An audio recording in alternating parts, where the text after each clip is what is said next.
Welcome back to Class 10 Biology, Chapter 16 Sustainable Management of Natural Resources, Part 1. This chapter can be divided into the following headings: classification of natural resources, need to manage our resources, way to save resources, and few natural resources. First, we are going to study about types of natural resources.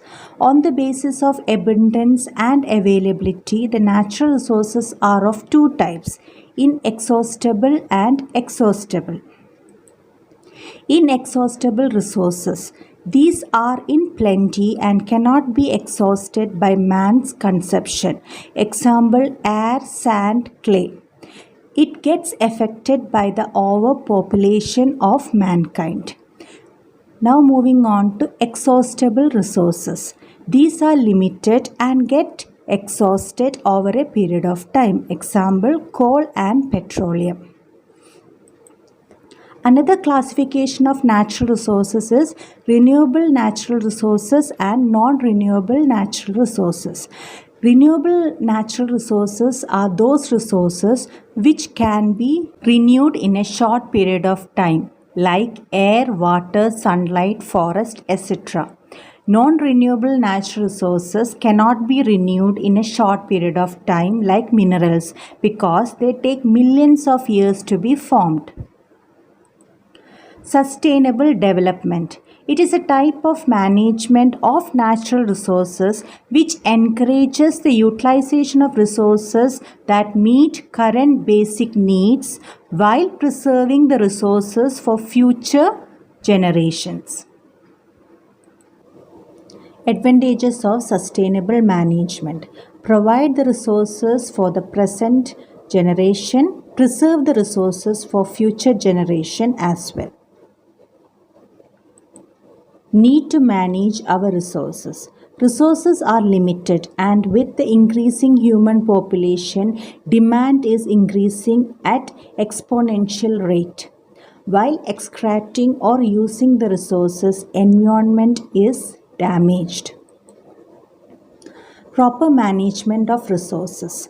Judicious use of natural resources and avoiding wastage of natural resources. Long-term planning for the use of natural resources so that it lasts not only for the present but also for the future generation. The exploitation of natural resources should not be for the benefit of a few people but should be distributed equally for all. While extracting and using natural resources, we should also plan for the safe disposal of waste and avoid pollution so that no damage is caused to the environment. Ways to save resources. First one, reduce. Use less resources. Example, save electricity by switching off unnecessary light and fan. Second, recycle. Collect waste items and recycle them to make required things. Example, waste paper can be used to make fresh paper. Reuse. Use things again and again. Example, plastic bottles of jam can be used to store things in kitchen. Refuse. Say no to things which cause harm. Say no to single-use plastics. Last one, repurpose. Use one product for more than one useful purpose. Cups with broken handles can be used to grow plants. Few natural resources. Forest and wildlife, water, coal and petroleum are the natural resources which we are going to discuss in this chapter. First, about forest and wildlife. When you are talking about forest and wildlife, these are the four important group of people who are dependent on forest and wildlife: local people, forest department, industrialist, wildlife and natural enthusiast. Forest. Forests are biodiversity hotspots. A biodiversity hotspot is a biogeographic region that is both a significant reservoir of biodiversity and is threatened with destruction. Importance of forest. Forests help to preserve biodiversity.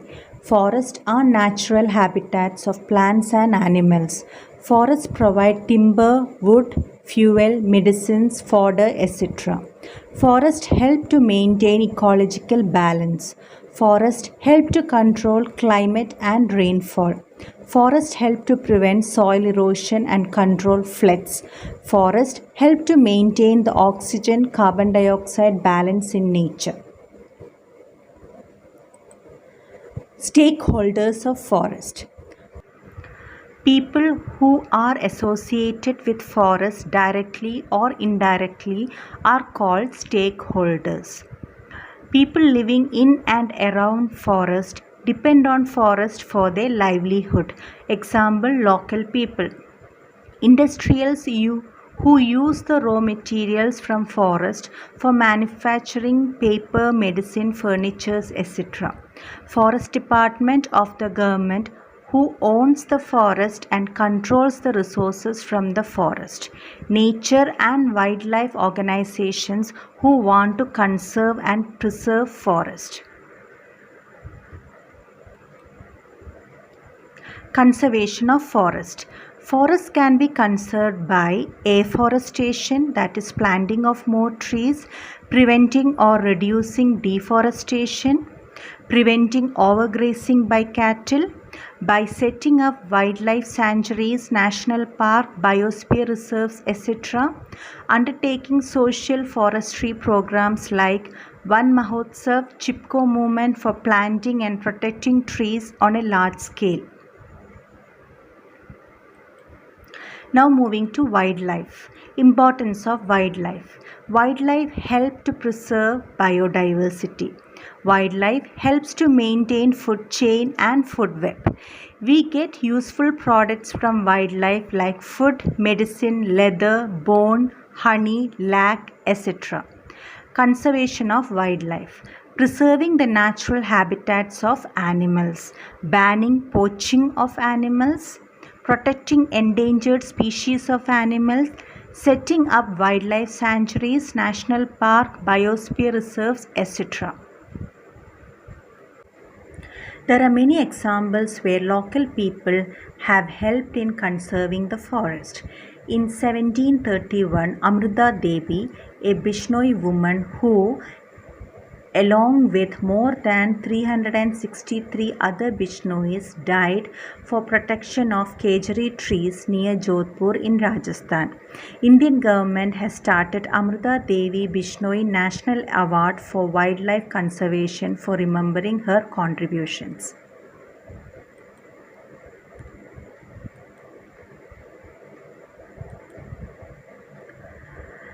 There are some prejudice against the traditional use of forest area which has no basis. For example, Himalayan National Park incident. Alpine meadows grazed by sheep in summer. This practice was put to an end when National Park was formed. Grass grows very tall and falls over, preventing fresh growth. This proved that the traditional use of forest area for grazing was a better option.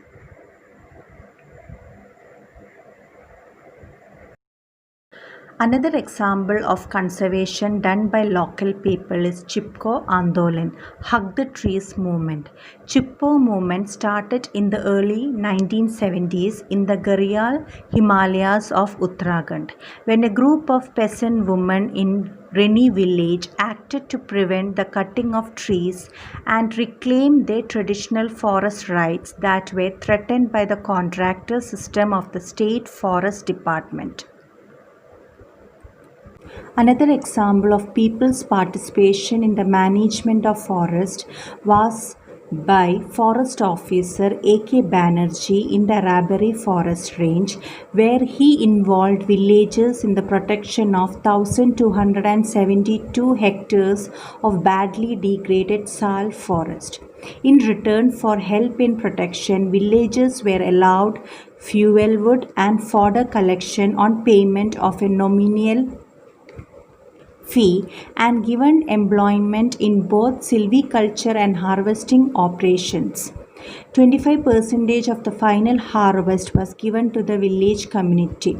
The result was the active and willing participation of the local community. The Sal forest of Arabari underwent a remarkable recovery by 1983.